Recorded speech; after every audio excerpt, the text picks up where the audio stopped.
Hi hello నమస్తే ఓర్గోలు అందాలు YouTube channel ప్రేక్షకులకు స్వాగతం.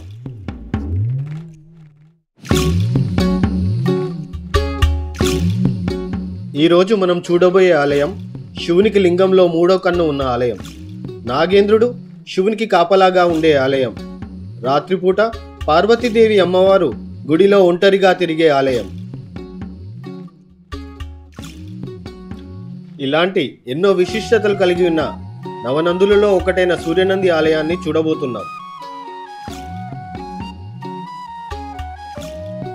నంద్యాల నుండి మహానందికి వెళ్లే దారిలో మహానందికి 10 కిలోమీటర్ల దూరంలో ఉండే ఈ సూర్యనంది ఆలయం నందిపల్లి అనే గ్రామంలో ఉంటుంది.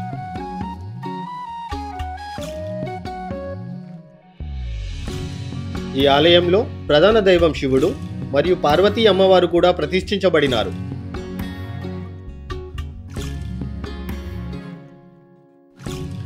ఇప్పుడు ఈ ఆలయం గురించి ఆలయ ప్రధాన పూజారి గారి మాటల్లో విందాం.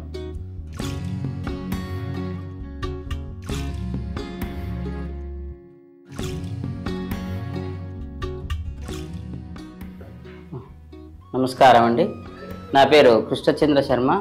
ఇక సూర్యనంది టెంపుల్కి మెయిన్ పూజారిని. ఇక్కడ సూర్యనందీశ్వర దేవస్థానం పేరు ఎలా వచ్చిందంటే చెప్తాను, వినండి. ఇది స్వామివారికి 3వ నేత్రం అండి. పుట్టుకతోనే వచ్చింది త్రినేత్రం. ఈశ్వరునికి ఎలా 3వ నేత్రం ఎలా ఉంటుందో శివలింగానికి పుట్టుకతోనే వచ్చిందండి. ఇక్కడ డైరెక్ట్ సూర్యకిరణాలు పడతాయండి.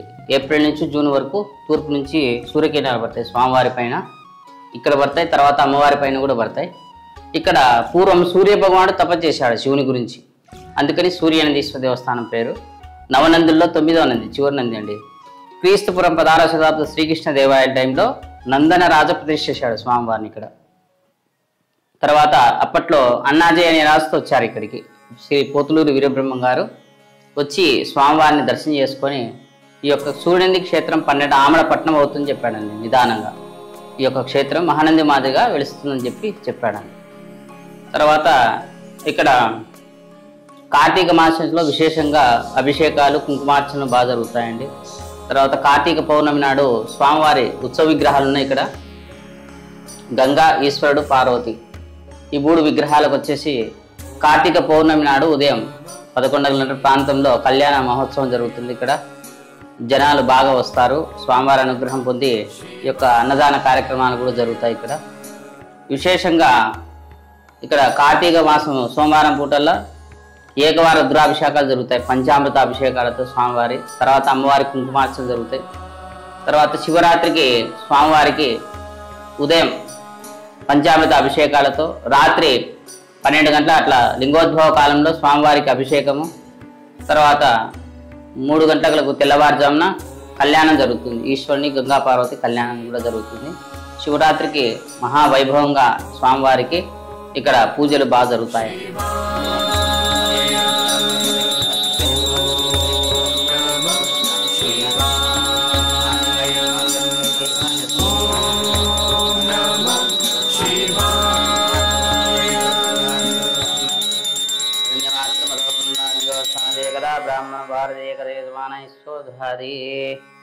జైన అమ్మవారి పేరు. తర్వాత స్వామివారి అమ్మవారి కింద శ్రీచక్ర పీఠం ఉంటుంది. ఈ పీఠానికి సింహవాహనం ఉంటుందండి, శ్రీచక్రానికి పీఠం. ఇక్కడ అమ్మవారికి సాష్టాంగ నమస్కారం చేయకూడదు. తర్వాత శ్రీచక్రానికి సింహం ఉన్నందువల్ల గర్భగుడికి ప్రవేశం లేదండి. ఇక్కడ అమ్మవారు ఇక్కడ రాత్రిపూట అప్పుడప్పుడు గజ్జల సౌండ్తో అమ్మవారి ఇక్కడంతా గుడి అంతా తిరుగుతూ ఉంటుందండి. ఇక్కడ అమ్మవారి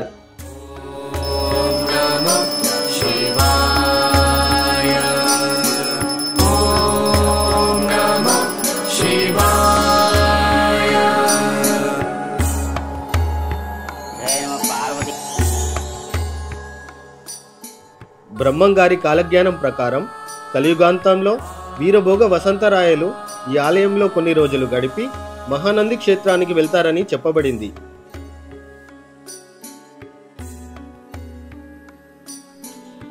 ఈ ఆలయంలోని పరమశివునికి నాగుపాము చుట్టుకొని కాపలాగా ఉంటుంది.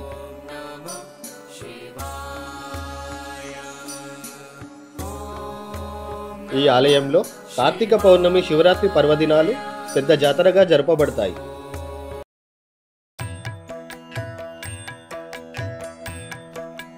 ఇలాంటి మరిన్ని వీడియోస్ కోసం మా ఓరుగల్లు అందాలు ఛానల్ను సబ్స్క్రైబ్ చేసుకొని ఆదరించగలరు.